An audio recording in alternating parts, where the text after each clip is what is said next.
Subsídios. Lições Bíblicas Adultos. Lição 8. Edificados sobre o fundamento dos apóstolos e dos profetas. Prezados irmãos e irmãs, eu vos cumprimento com a paz do Senhor. Estamos outra vez aqui reunidos para estudarmos a lição de hoje, de número 8, edificados sobre o fundamento dos apóstolos e dos profetas. Nós estamos dando continuidade ao capítulo 2.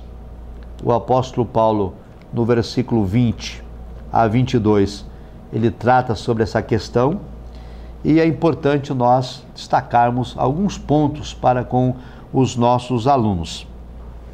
Estudamos na lição passada que pela cruz de Cristo nós somos reconciliados. Os gentios reconciliados com os judeus e ambos, judeus e gentios, reconciliados com Deus. E de ambos os povos, Deus fez um único povo, a igreja. E agora, no versículo 20, Paulo então trata da edificação dessa igreja. Ele faz uma comparação com um edifício em construção. E o fundamento para esse edifício, para essa edificação, são a doutrina dos apóstolos e o testemunho dos profetas. Mas a pedra angular que sustenta todo esse edifício é Cristo. Desse modo, a lição está dividida em 3 pontos. Número 1, um edifício espiritual. Número 2, o fundamento, apóstolos e profetas. E 3, edificados para a morada de Deus. Um edifício espiritual. Lembramos aqui na lição que o edifício considerado santo, sagrado por parte dos judeus era um santuário erigido em Jerusalém. E ali, como já estudamos, havia um exclusivismo judaico. Os forrasteiros não tinham acesso ao templo. Eles ficavam à distância, podiam observar de longe, mas não podiam acessar ao templo. E o apóstolo Paulo, então, agora, ele trata dessa questão apresentando uma nova perspectiva. Agora, não mais um templo edificado por mãos humanas, mas um templo edificado pelo próprio Deus. Ou seja, o santuário cristão não é o templo de Jerusalém, e nem mesmo qualquer outro templo. O santuário cristão é o próprio crente. O nosso corpo passa a ser templo, santuário, morada de Deus. Desse modo, o apóstolo Paulo faz aqui uma alusão à constatação realizada já pelo rei Salomão quando ele erigiu o santuário em Jerusalém. No dia da inauguração, Salomão reconheceu que aquele santuário, aquele templo, não poderia conter a Deus. E Estevão, quando ele ministra a palavra e em seguida é apedrejado, ele também dá testemunho disso, que Deus não habita em templos construídos por mãos humanas. E aqui nós temos então uma ênfase a esse novo templo, o templo erigido pelo próprio Deus, o nosso próprio corpo, como morada do Altíssimo.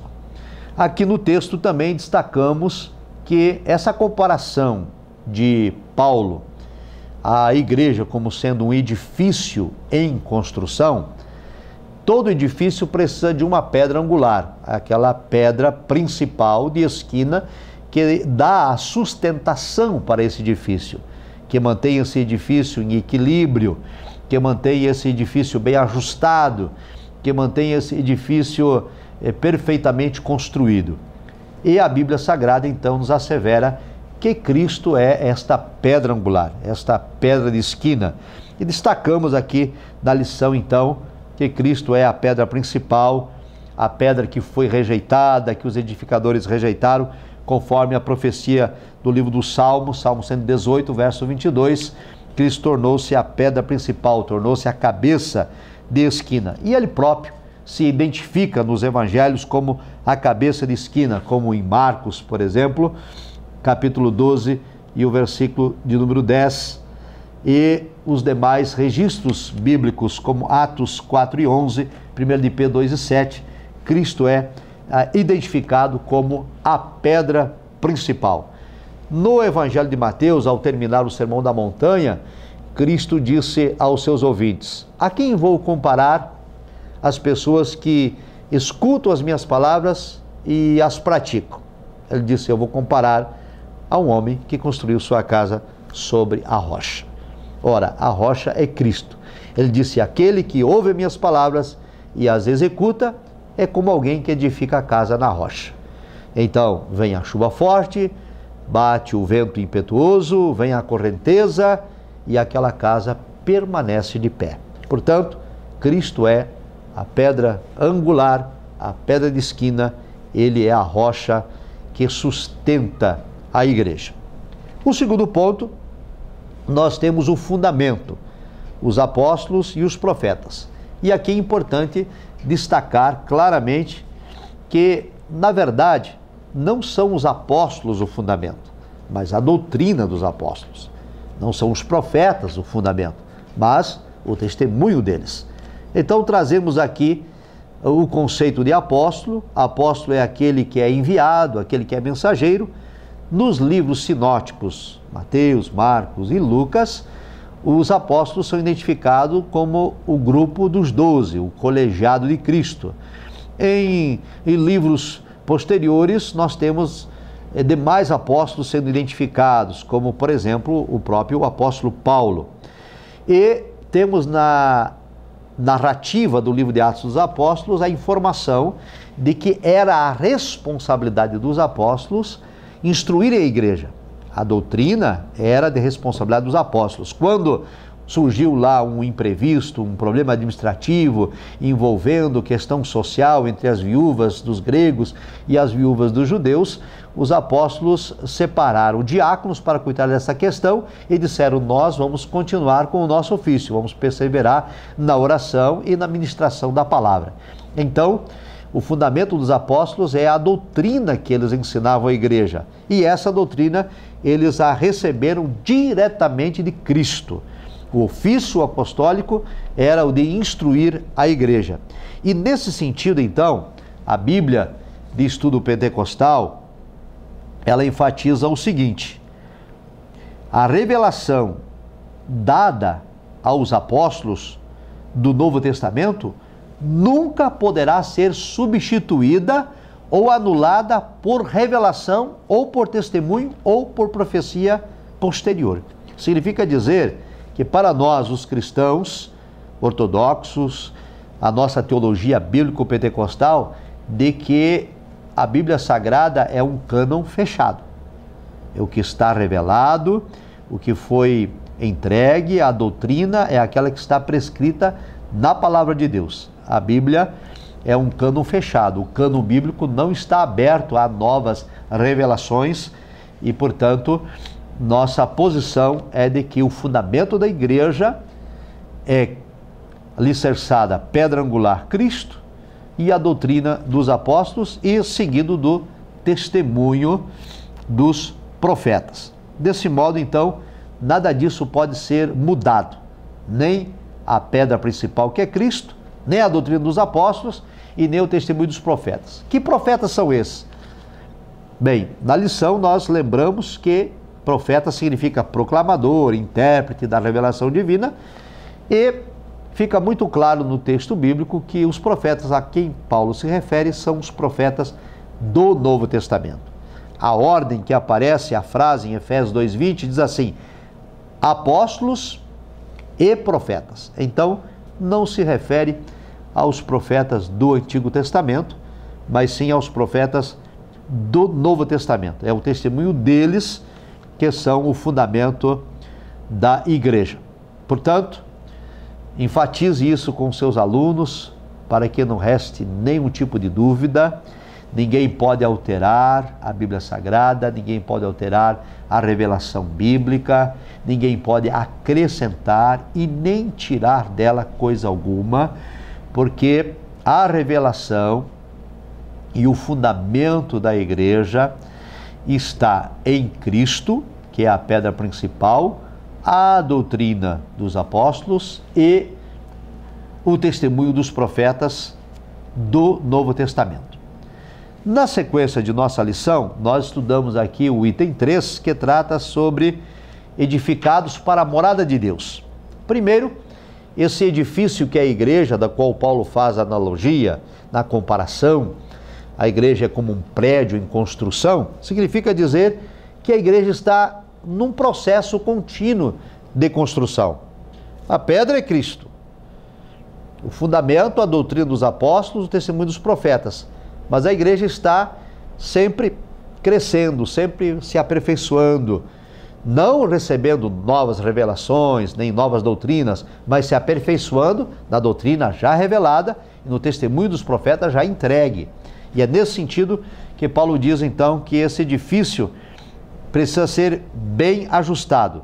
Ou seja, a igreja que está fundamentada em Cristo precisa crescer saudável, madura, sem imaturidade, ela está alicerçada na rocha, a igreja não pode sofrer com as intempéries, a igreja não pode ter mudança nem variação, a igreja precisa ser firme na doutrina, firme no testemunho bíblico, firme no alicerce que é Cristo. E, desse modo, a igreja se torna então o templo santo do Senhor. Aqui é importante salientar que a expressão usada por Paulo é naon, e naon se refere à parte interior do templo, ou seja, o lugar santo dos santos, o lugar santíssimo, ali onde o sacerdote, o sumo sacerdote, tinha comunhão plena com Deus. Então Paulo disse que nós, os crentes, nós, a igreja, somos esse templo, o lugar de comunhão íntima com Deus, o templo santo do Senhor. Todavia, é importante, aqui de Paulo não se refere a uma estrutura material, mas ele está fazendo então referência a esse templo santo que é o crente que se tornou o templo santo do Senhor. No Antigo Testamento, o templo também recebia a alcunha de morada de Deus ou morada do Altíssimo, de modo tal que a comparação de Paulo identifica a igreja como esse templo, como essa construção, que passa a ser um lugar de comunhão íntima com Deus e também lugar de morada. Deus habita no templo que é o crente, Deus habita na igreja. E essa afirmação ratifica aquilo que Salomão disse no dia da inauguração do templo em Jerusalém e aquilo que Estevão também comentou durante o seu discurso antes de ser apedrejado. Deus não habita em templo feito por mãos humanas. Deus deseja habitar na igreja. E, portanto, é isso que nós devemos salientar e enfatizar para com os nossos alunos. Então, recapitulando o nosso subsídio, a igreja está edificada em Cristo, que é a pedra angular, e fundamentada na doutrina dos apóstolos e no testemunho dos profetas. Lembrando, ela não está fundamentada nos apóstolos, não está fundamentada nos profetas, ela está fundamentada em Cristo, edificada nele, que é a pedra principal. Apóstolos e profetas, o fundamento deles é a doutrina que os apóstolos pregavam e o testemunho que os profetas tiveram. Tudo isso está revelado na palavra de Deus, tudo isso está escrito para o nosso ensino e a igreja precisa ser edificada então sobre o que Cristo ensinou, sobre o que Cristo deixou para os apóstolos e para os profetas, Por isso, nós vamos, edificados em Cristo, crescendo, bem ajustado, bem alicerçado, bem centrado, bem equilibrado na autoridade bíblica. Uma igreja que segue essa orientação é uma igreja que não cede à heresia, é uma igreja que não se desvia da verdade, é uma igreja que não vai atrás de modismos, é uma igreja que se sustenta na palavra. E assim, essa igreja cresce saudável e o Espírito Santo faz morada nessa igreja, habitando individualmente na vida de cada crente como templo santo do Senhor. Esta é a mensagem desta lição. Um abraço, Deus lhe abençoe e até a próxima lição. Paz do Senhor.